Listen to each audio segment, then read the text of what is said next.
When you hear the name Mark Carney, especially here in Canada, it's really easy to just file him away as a potential politician. But that kind of misses the bigger picture. To really get what he's about, you have to see him for what he was for decades. One of the top managers of the global economy, right there in the engine room of capitalism. So to understand his ideas for the future, we first have to understand the world he comes from. And that brings us to the huge question that's really at the heart of this whole thing, the one Carney himself is trying to figure out. Is the system itself the problem, or is it just, lost its moral compass?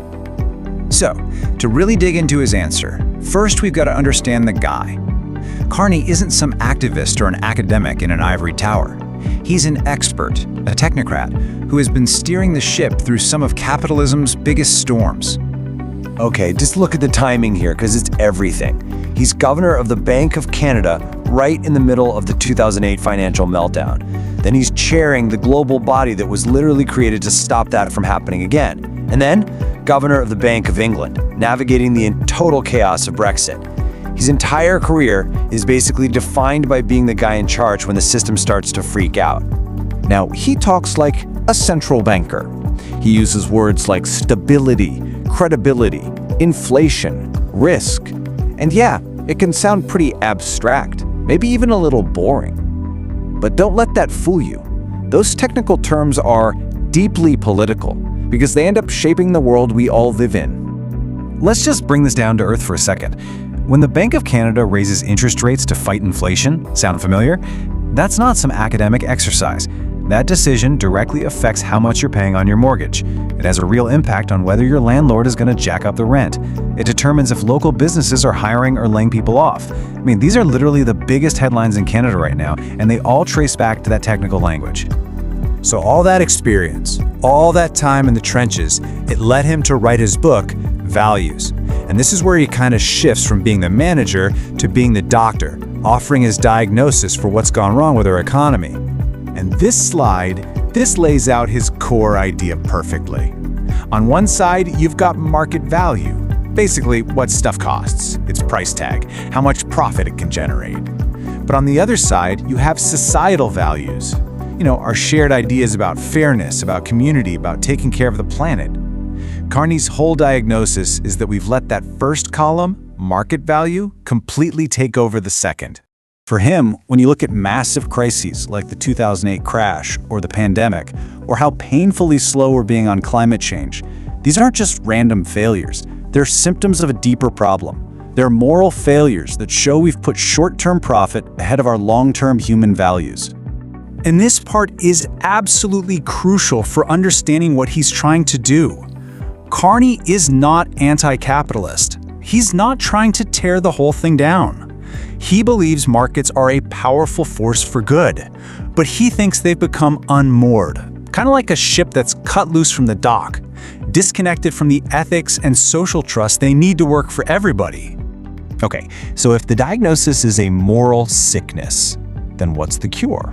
Well, for Carney, it's a huge project of repair, both morally and institutionally, and that brings us to a solution.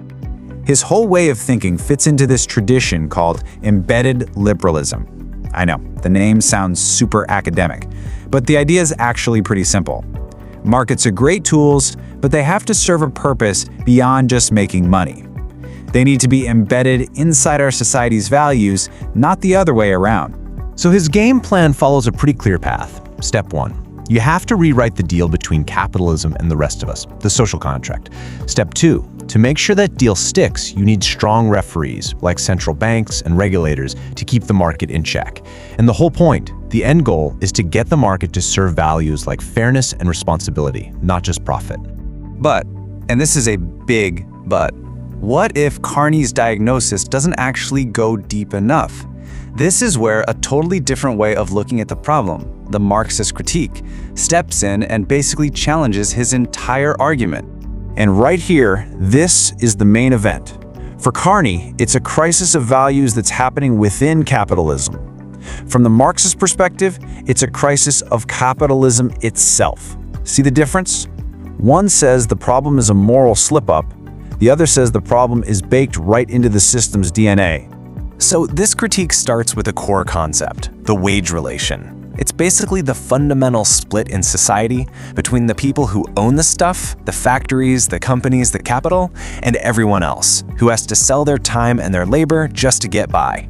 From this point of view, exploitation isn't just about a few greedy bosses. It's a built-in feature of this relationship. So, the knockout punch from this critique is this.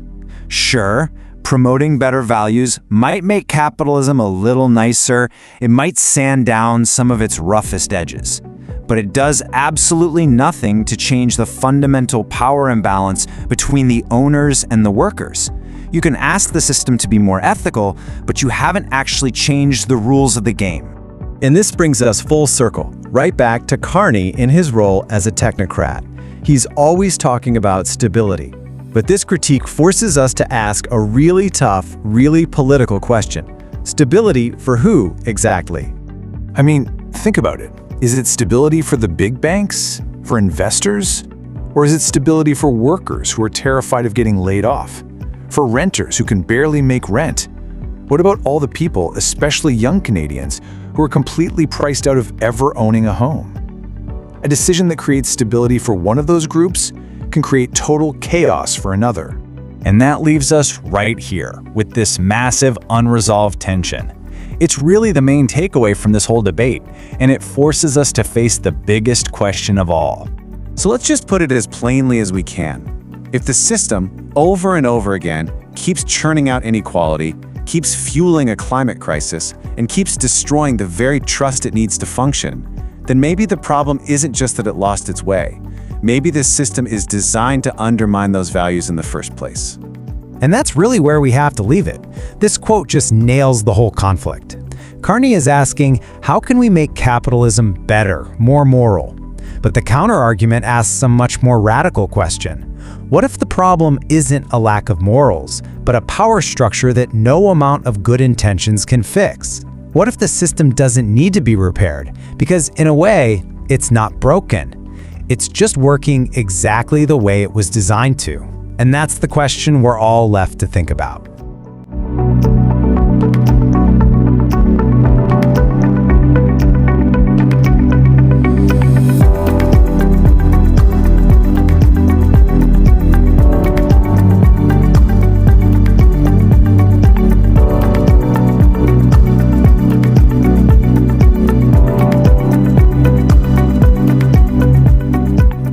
So, what would it actually look like if Mark Carney became prime minister?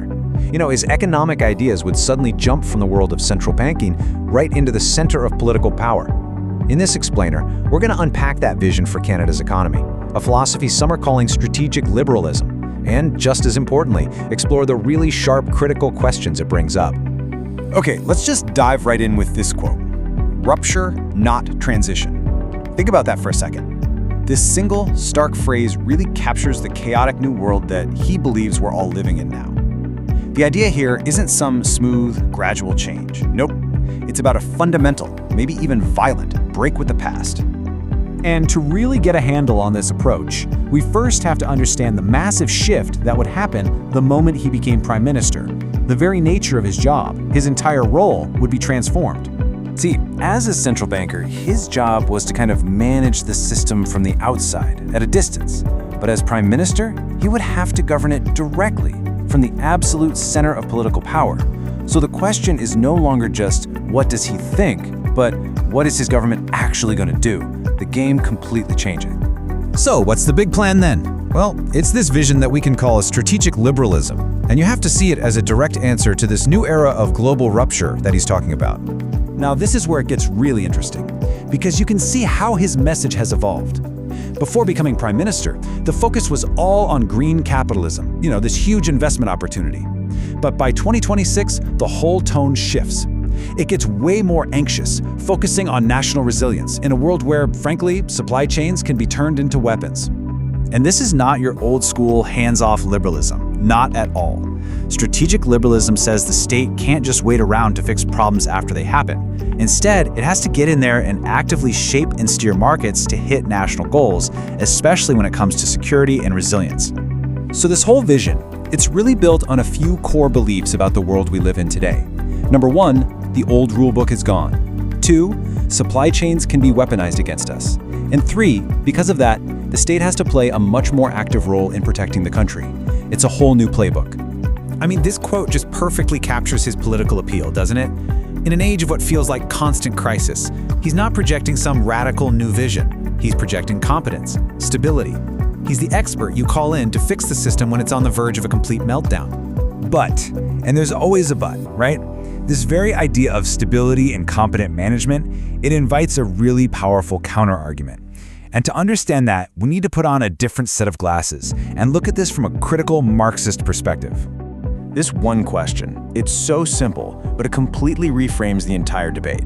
It pushes us away from just thinking about managing chaos and forces us to ask a much deeper question about power and about who actually benefits from all this stability. So, a Marxist analysis, it digs way below the surface. It asks these kinds of fundamental questions. Okay, so the state is guiding the economy, but for whom? Who's going to own these new industries? Who pockets the profits from all this green investment? And who ultimately pays the price for resilience? And this gets at a classic, deep-seated concern. When the government partners up with private industry, does it just mean that our public money, our tax dollars, is used to make big investments safe for corporations, while all the profits from those investments flow right back into private hands? The public takes the risk, private capital gets the reward. This points to a really profound tension in modern capitalism. It is entirely possible for a country's economy to get more productive and more competitive on the world stage, while at the same time, the actual conditions of everyday life for its people, things like being able to afford a home, childcare, healthcare, get worse. The two don't automatically go together. And look, this isn't just some abstract academic theory. It connects directly to the real anxieties that so many Canadians are dealing with right now. You can see it in the data. Huge challenges like awful housing affordability and massive household debt exist right alongside these big strategic economic plans. So this brings us right back to the central conflict, the real heart of this entire debate. When we talk about building a stronger and more resilient economy, we have to ask the most important question there is: stronger for whom? All right, let's actually put these two worldviews side by side. It's the best way to see the core tension between what Carney is proposing and what his critics are pointing to. This table really lays it all out. On one side, you've got this attempt to reform capitalism, make it more stable, more regulated, more ethical. On the other side, you've got the argument that says, yeah, but none of this changes the fundamental power structure. It might manage capitalism better, sure, but it doesn't actually make it any more democratic. So what we're really watching here is a major attempt to build a post-neoliberal kind of liberalism. It's an approach that's trying to learn from the failures of pure, unrestrained free market ideology, but, and this is key, without giving up the core framework of capitalism itself. And that, right there, is the ultimate takeaway. The goal of making this system more stable, more resilient, that might actually work. But from a critical perspective, that stability doesn't automatically equal justice for everyone living inside that system. The two are not the same thing. And so this entire analysis, this deep tension between the goal of stability and the goal of justice, well, it leaves us with one profound and pretty much unanswered question about the ultimate limits of this kind of reform. Ultimately, this whole debate isn't just about one prime minister or one set of policies. It's about a much bigger, timeless question. Can an economic system that's built on competition and accumulating profit ever be truly reformed to serve human values like care, community, and justice, values that the system itself so often seems to crush?